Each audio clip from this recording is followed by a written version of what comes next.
Shakalaka boom boom, करिश्मा का करिश्मा और सोनपरी, ऐसे शानदार 90s के शो जो आपको आज तक याद होंगे, जिनको देखने के लिए सारे के सारे किड्स टीवी को नहीं छोड़ते थे। तो चलिए आपकी यादों को दोबारा से अब ताजा कर देते हैं। इन 90s के टाइम पर कुछ ऐसे एड्स भी थे जिनको कभी नहीं भूला जा सकता है। उनमें से कुछ ऐसे भी एड्स थे जिन्होंने इंडिया की तस्वीर को काफी हद तक बदल के रख दिया और अवार्ड फंक्शन में इंडिया की दिन दुगनी और रात चौगनी कर दी। तो चलिए स्टार्ट करते हैं 90s के उन सुनहरे पलों की याद को। Number 1, happy day and white. दोस्तों, happy day and white 90s के जमाने का एक इकलौता ऐसा एड था जिसने इंडिया की तकदीर को 36वें और 35वें सीढ़ी पर रख दिया। यानी कि इकलौते इस एड ने इंडिया की तकदीर को काफी ज्यादा रोशन कर दिया। दोस्तों, इस एड की जो शुरुआत होती है एक इंसान की महल पहुंचने से होती है, जिसे राजा के महल में पहुंचकर अपनी चमकदार मुस्कान से वहां की लाइट जलानी होती है। अब जैसे ही वहां पर जाकर ये अपनी बत्ती सी निकालता है, राजा का महल तो चमकता ही है, उसके साथ में ही राजा की अंधेरी नगरी में बिल्कुल रोशन हो जाता है।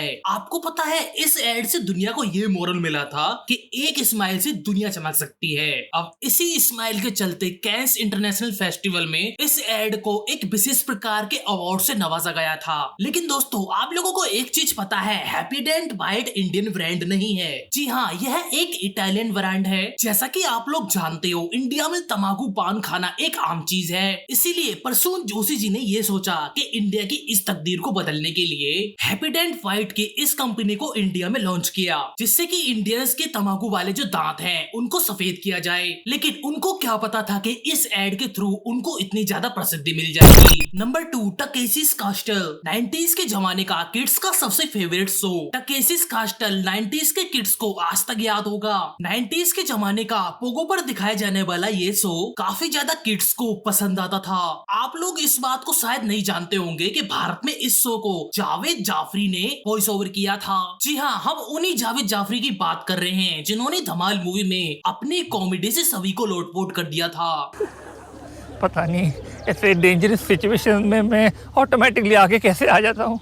जावेद की कमेंट्री से इस शो ने काफी ज्यादा पॉपुलैरिटी गेन की थी। अरे भैया, आज जावेद जाफरी बहुत खुश है क्योंकि जनरल के ये जाबाज खुश हैं, और ये इसीलिए खुश है कि जापानी सेनाओं के कमांडर ने मान लिया है कि इस शो में जीतना मिलिट्री की ट्रेनिंग करने से ज्यादा मुश्किल है। जावेद जाफरी जी ने अपनी आप बीती बात सुनाई। उन्होंने बताया था कि टकेसीस कास्टल के लिए उन्होंने 150 एपिसोड किए थे, जिनको स्टार्टिंग में इस शो में काफी कम पेमेंट मिलती थी, लेकिन इनका ये कॉन्सेप्ट काफी ज्यादा मजेदार लगता था, इसीलिए वे इस चीज को करते थे। मगर जब जावेद जाफरी जी ने अपनी पेमेंट राइज करने को कहा था, तो इस शो के मालिक ने इनको ही रिप्लेसमेंट कर दिया था। इन रिप्लेसमेंट के दौरान ये शो कुछ ज्यादा नहीं चला। फिर तुरंत बाद जावेद जाफरी जी को वापस से बुलाया और इनकी पेमेंट को पहले से दोगुना कर दिया गया। नंबर 3, हातिम। महज 47 एपिसोड देकर सभी लोगों का ये काफी ज्यादा फेवरेट शो बन गया था और बच्चे अक्सर हातिम को देखना पसंद करते थे। इसकी पॉपुलैरिटी का अंदाजा आप इस बात से लगा सकते हो, इस शो ने 26 दिसंबर 2003 को सारे के सारे टीवी रिकॉर्ड्स को एकदम ब्रोक कर दिया था, क्योंकि लिए जिस दिन ये लॉन्च हुआ उसके पहले दिन ही 5.3 मिलियन व्यूज इस पर आ गए,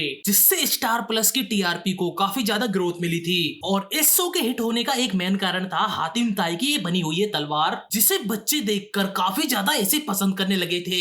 इस शो में हातिम का रोल राहिल आजम ने निभाया था, साथ में ही किकू शारदा ने अपनी एक्टिंग का रोल काफी ज्यादा अच्छी तरीके से निभाया था। बच्चे अपनी पढ़ाई लिखाई को छोड़कर हातिम के पीछे पागलों की तरह देखते थे, और इन बच्चों का मेन कारण कुछ भी नहीं था, सिर्फ एक तलवार ही थी। Number 4, woogie woogie. आज की तारीख में आप लोगों ने काफी ज्यादा डांस के रियलिटी शोज देखे होंगे, उनमें से कितने ओरिजिनल होंगे? वूगी वूगी वो शो था जो कि 100% ओरिजिनल था। दरअसल ये शो 1997 में लॉन्च हुआ था और इस शो को जावेद जाफरी जी ने अपनी कॉमेडी से काफी ज्यादा प्रसिद्ध किया। ये उस टाइम का बिल्कुल 100% रियल डांस शो था, जो कि 1997 से काफी ज्यादा लंबे समय तक ये टीवी शो पर चला हुआ था। और इस शो की सबसे खासियत बात आप लोग जानते हो वो क्या है? इस शो में डांसिंग के लिए कोई भी एज लिमिट नहीं थी। बच्चों से लेकर बड़े बुजुर्ग सभी इसमें अपना डांस परफॉर्म दिखा सकते थे, लेकिन इसमें एक शर्त ये थी कि आपको जजेस के द्वारा दिए गए थीम्स पर ही डांस करना है, जैसे कि बॉलीवुड, हॉरर, वेस्टर्न आदि थीम्स पर आपको डांस करके दिखाना होगा। यह ऑडियंस के बीच में इतना ज्यादा पॉपुलर हुआ था कि इसके 7 सीजन आए थे,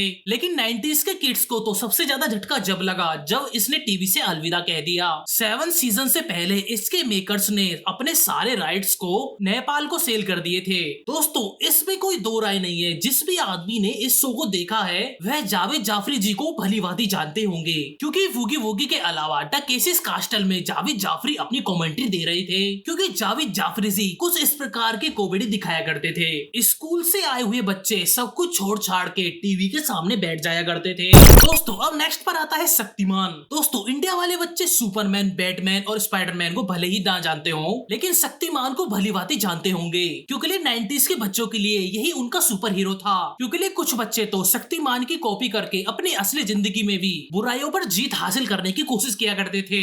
इस शो की सबसे फेमस बात जो थी वो कि शक्तिमान की शक्तियां जिसे सुपरमैन और स्पाइडरमैन की तरह ऊपर अंतरिक्ष से नहीं मिली थी और न ही किसी मकड़ी ने काट कर ये सुपर पावर वाली शक्तियां दी थी।